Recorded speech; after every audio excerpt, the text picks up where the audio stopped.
Hello and a very warm welcome to you. It's 9:45 in Paris. Time for Africa News. Our top stories today: staying underground. Authorities try and convince miners in South Africa to come back to the surface. But with police standing by, there's only a score of takers so far.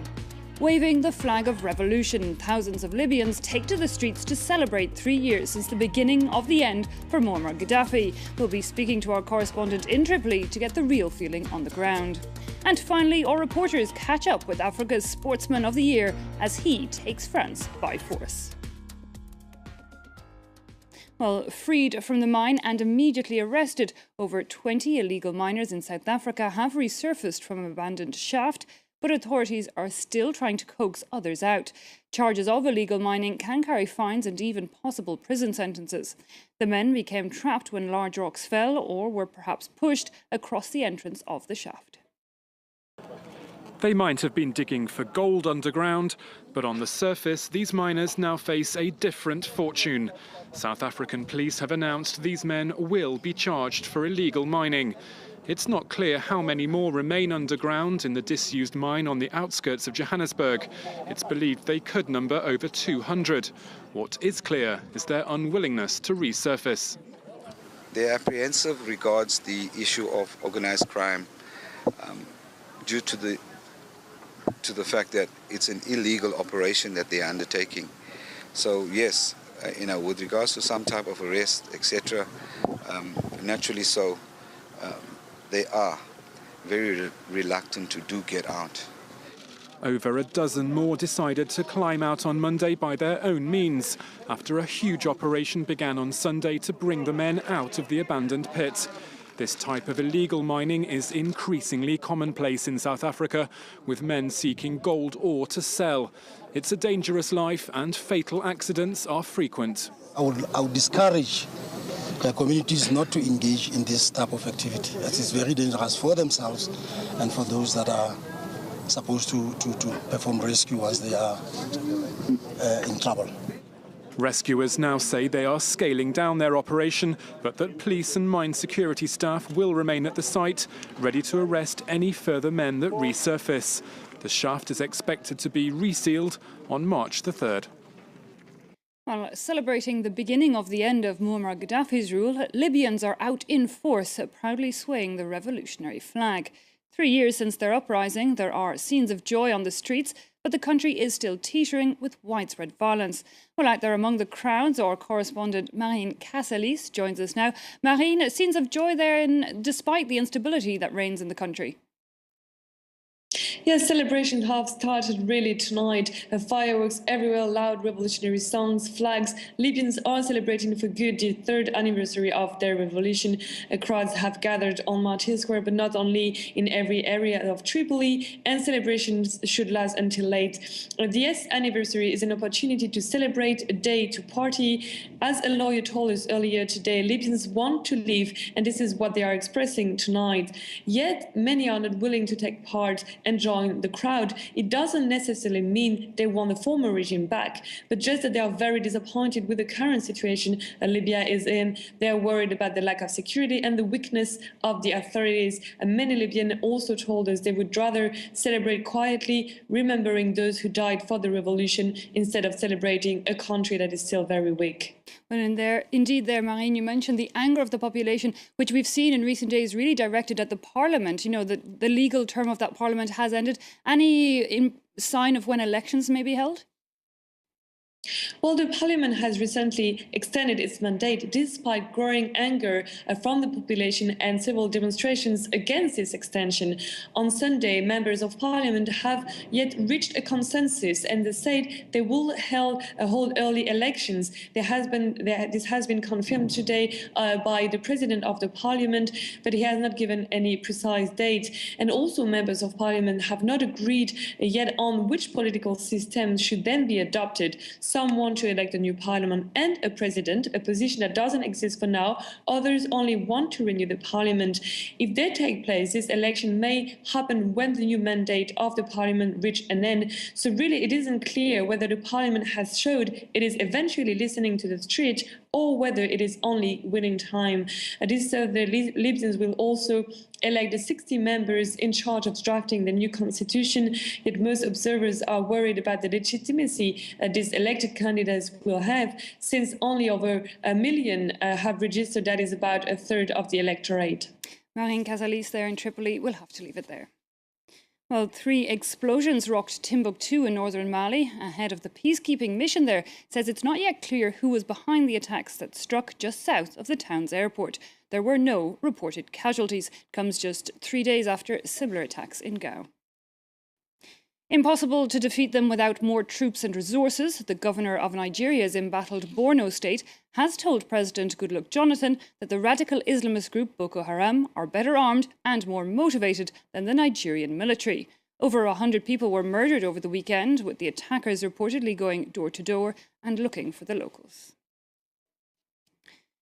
Well, it's a move that has irked international community, but under strong domestic pressure, Uganda's president now says that he will sign a law that bans homosexuality. The bill is popular among both locals and lawmakers in the country. It got a resounding yes in the Ugandan parliament in December, and now the anti-gay bill looks set to be signed into law by the president. Popular both in the halls of power and on the streets, it would see the country's homosexuals jailed for life if convicted. Despite dropping a controversial death penalty clause, the bill also outlaws the promotion of homosexuality and requires people to denounce those they know to be gay. In January, Ugandan President Yoweri Museveni said he thought gay people suffer from a disease and that he would not be signing the bill. But recently, sources close to the president said he'd changed his mind after reviewing scientific advice. Across the Atlantic, President Obama called the bill a step backwards and warned Museveni that signing it would complicate US-Ugandan relations. Homophobia is rife in Uganda, a country where evangelical Christian churches preach that homosexuality is a sin. Gay men and women face frequent harassment and threats of violence. 3 years ago, the leading gay rights campaigner David Kato was bludgeoned to death at his home. If this bill becomes law, it will be another nail in the coffin of the country's gay rights. Well, the president of the Central African Republic, Catherine Samba-Panza, says she hopes French forces will stay there until next year at least. This weekend, international troops stormed anti-Balaka-controlled areas, conducting house-to-house searches and collecting a stash of weapons. Branded as an enemy of peace, the militia insists that what it's doing is self-defence, as our reporters Catherine Norris-Trent and Sylvain Rousseau found out. A warning sign hangs at the entrance to this anti-Balaka stronghold in Bongi, stating that people here are ready to take to the streets against international forces.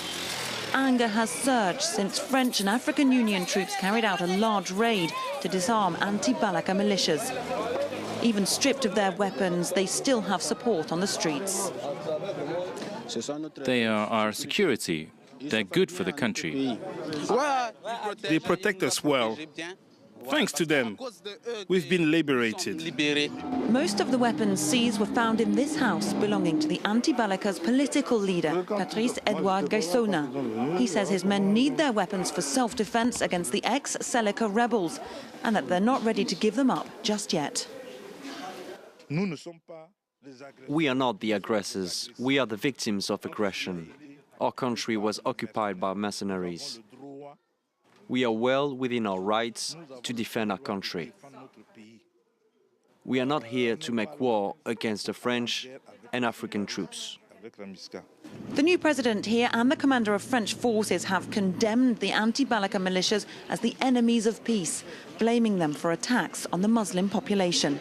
Their field commander tells us that other armed groups have been carrying out the attacks and that it's beyond their control. There are those who've been manipulating young people, pushing them to commit crimes in the name of the anti-Balaka. They are hooligans, kids off the streets, who've been pillaging and stealing and being called anti-Balaka fighters.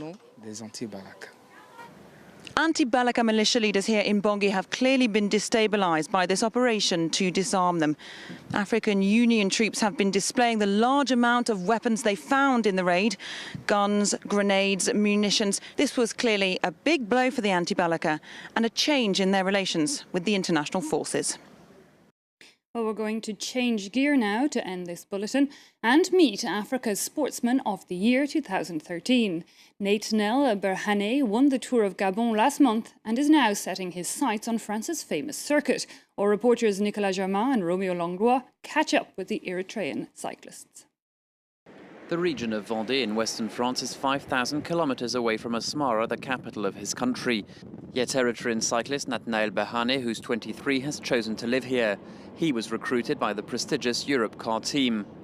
Coming from a mountainous nation, Berhane is an excellent climber.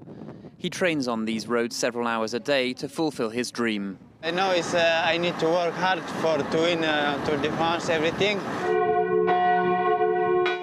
Berhane has been living in France for a year and it's not always easy.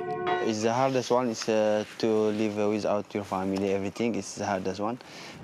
After practice, Berhane likes to inspect the workshop, where mechanics take care of bikes that cost 8,000 euros and weigh less than 7 kilos. I went to the Tour of Gabon 4 times. We saw him often and noticed he was a good cyclist. Last month, Nathaniel was the first African to win the Tour of Gabon, the continent's foremost race. His coach, Jean-René Bernaudot, says he's proud of having recruited an Eritrean cyclist in a sport where there are still very few Africans. Nathaniel must become a leader so that many riders in Africa see that when you really want something, you can get it. I hope he'll have a great career, because then it will encourage so many riders in Africa who will say, I want to be like Nathaniel Berhane. Berhane stays in contact with his friends in Eritrea thanks to internet. He says he's fulfilled. I'm very lucky, really, to be in the cyclist. I love more my job is bike, and to become professional and also to become good rider like that. I'm so really lucky and I'm so really happy. In fact, no luck is involved. If Berhane is here, it's because of his hard work. He now hopes to shine in the world's biggest race, the Tour de France. Well, that's it for now, but we'll be back with an updated edition in just an hour, so see you then.